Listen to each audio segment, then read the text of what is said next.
खबर आजमगढ़ जनपद से, जहां तरवा थाना क्षेत्र जियापुर उत्तरी अंतर्गत पंचायत चुनाव की तारीख सुनिश्चित होने से चुनावी माहौल काफी गर्म हो गया है, जिसमें एक से बढ़कर एक प्रत्याशी मैदान में उतर रहे। ऐसे में दीपक पांडे को लेकर जियापुर उत्तरी गांव में काफी हलचल मची हुई है, क्योंकि दीपक ने जब से होश संभाला तब से समाज सेवा से जुड़े रहे, जिसकी वजह से लोगों का कहना है कि दीपक की प्रधान के असली हकदार है। ऐसे में जब हमारे संवाददाता मनोज दुबे ने दीपक से गांव के विभिन्न मुद्दों, गांव के विकास आदि को लेकर जब बात की, तो दीपक पांडे ने बड़ी शालीनता से जवाब देते हुए बताया गांव के विकास को लेकर उनकी क्या योजनाएं हैं। आइए देखते हैं संवाददाता मनोज दुबे व दीपक पांडे से बातचीत का यह अंश। नेशनल खबर 9 और मैं हूं आपके साथ मनोज दुबे। इस समय जो है मैं आजमगढ़ जिले के थाना तरवा क्षेत्र जियापुर उत्तरी ग्राम सभा में हूं। यहां पर जो है आज जैसा कि आप जानते हैं त्रिस्तरीय चुनाव, पंचायत चुनाव का जो है जब बिगुल बज गया, उस समय जो है महायोद्धा अब रण में आ गए हैं। यहाँ पर जो है आपको दिखाएं एक ऐसे प्रत्याशी हैं जिनके बारे में जितना कहा जाए उतना ही कम है। आइए इनसे बात करते हैं और जानने का प्रयास करते हैं कि इनके मन में यह कहां से जिज्ञासा उत्पन्न हुई कि यह प्रधानी के चुनाव में आए हैं मैदान में। आइए इनसे बात करके सारी जानकारी लेते हैं। सर आपका नाम? दीपक विजय। दीपक विजय। विजय। सर आपके ये मन में कहां से ख्याल आया और कैसे ये जिज्ञासा उत्पन्न हुई आपके अंदर कि चुनाव लड़ना चाहिए, हमको प्रधानी करना चाहिए, ऐसे ही क्या जो है वजह है?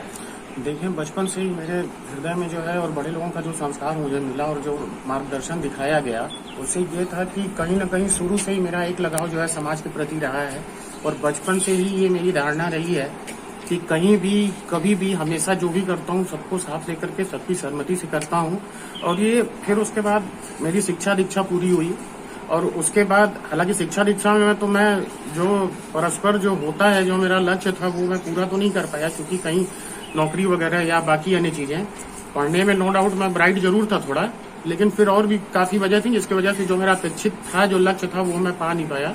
तो इसके बाद मुझे लगा कि कहीं ना कहीं ये एंड नहीं है लाइफ का, और अगर योगदान देना है समाज में तो क्यों ना इसकी शुरुआत अपने जन्मभूमि से ही की जाए। और एक इसी सकारात्मक सोच के साथ अपने गांव में देखा तो आधारभूत सुविधाओं की बहुत कमी थी, और मुझे लगा कि मेरे पास जो भी ज्ञान वगैरह मैं अर्जित किया हूँ समाज में पढ़ाई के माध्यम से, अन्य अपने वरिष्ठों के साथ बैठ के उठ के, मुझे लगा कि उसका इस्तेमाल मैं अपने गांव के जनहित के लिए कर सकता हूँ। तो ऐसे में सर जैसा कि समाज सेवा से आप जुड़े हैं, ये बचपन से ही आप समाज सेवा में लगे हुए हैं जी, तो ऐसा कि जो है जब आपके पहले जो है, इससे पहले जो है जो पहले प्रधानी थी जी, उस प्रधानी काल में जो है उस समय जो है ऐसा क्या लगता है कि आपको जो है कितना विकास हुआ और कितना होना चाहिए या कितना नहीं हो पाया? जी देखें, जब भी जनप्रतिनिधि को चुना जाता है, ये जो हमारे मतदाता लोग हैं और जो हमारे समाज के लोग हैं, आर्थिक रूप या सामाजिक आर्थिक रूप से जो कमजोर लोग हैं, इन लोगों को कोई ना कोई उम्मीद होती है और फिर उस उम्मीद पर जिस प्रत्याशी को भी चुनते हैं उन्हें ये अपेक्षा रहती है कि वो उस पर खरा उतरेंगे। लेकिन कहीं जो है जब उनका चुनाव होता है और वो निर्वाचित कर दिए जाते हैं, तो फिर उसके बाद वो जो उनका मूल लक्ष्य होता है, जो कि चुनाव के समय जो वादे लोग किए रहते हैं कि हम आपके लिए ये करेंगे वो करेंगे, किसी भी कसौटी पर लोग खरे नहीं उतरते हैं। और पहले तो जनता को अपने फेवर में लोग ले लेते हैं, उसके बाद जब जो है उन कर्तव्यों, उन दायित्वों को जब पूरा करने का समय आता है तो लोग उससे बदलने लगते हैं। इन्हीं सब सारी चीजों को देख करके कहीं ना कहीं ये हुआ है कि हमारे समाज में और हमारे गांव में भी अभी काफी आधारभूत सुविधाएं हैं, जहां काफी योगदान देने की आवश्यकता है, जिससे लोगों का भला जनहित में हो सके। अगर सर जैसे आपके सर पे जो है आपके गांव के लोग, आपके गांववासी जो है ये प्रधानी पद का ताज अगर देते हैं, तो इस ताज को आप किस तरह से जो है पिछली प्रधानी या इससे पहले भी प्रधानी थी तो उन्हीं लोगों की तरह ही आपका ही वादा रहेगा या उससे हटकर होगा? जी देखिए, मैं वादा में नहीं, करने में विश्वास रखता हूँ। अच्छा, करने में रखते हैं? करने में रखते हैं, और चूंकि जितना कहता हूँ उतना ही कहता हूँ जितना मैं कर सकता। ये मुझे भी आपसे उम्मीद यही है। दूसरी बात ये है कि कहीं ना कहीं देखें, मुद्दा वही रहेगा, रोटी कपड़ा और मकान जो बेसिक्स है। उसके साथ साथ जो सारी मतलब कि जो हमें अवसर मिलता है, अवसर की जो असमानता है, और जैसे हमारे आप आर्थिक रूप से कमजोर जो हमारे युवा साथी हैं जिनके में प्रतिभा है, लेकिन किसी कारणवश किसी दबाव की वजह से वो समाज के सामने अपनी प्रतिभा का प्रदर्शन नहीं कर पा रहे हैं, तो उन सारे अपने बेरोजगार साथियों के लिए भी ये करना है कि उनको कहीं ना कहीं एक ऐसा पटल उपलब्ध कराना है जिसपे वो अपनी प्रतिभा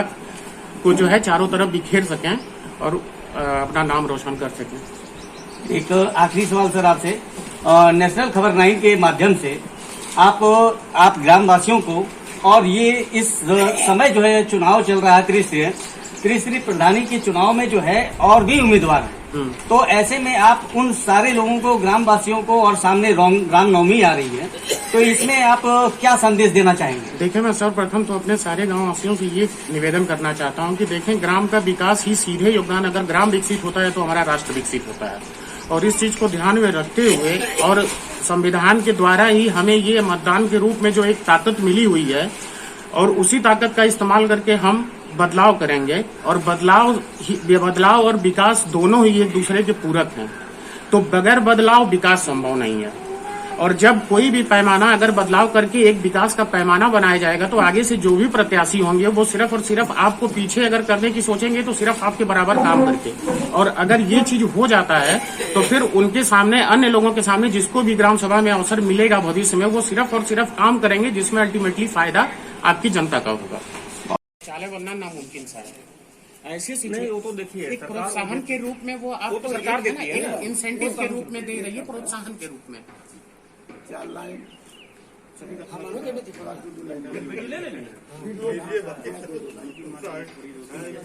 अच्छा जी, ये लंबा वीडियो लंबा हो जाएगा ना, नेक्स्ट टाइम फिर बस अभी तो 2-3 राउंड चलाएंगे ना आपका। मेरा थोड़ा सा ये फर्स्ट टाइम था, तो कुछ बदलाव की जरूरत नहीं है कुछ। ना अभी पहली बार चलना है, फर्स्ट टाइम था, लेकिन अभी उतना एक्सपीरियंस फर्स्ट टाइम मैं फेस किया उस चीज को, तो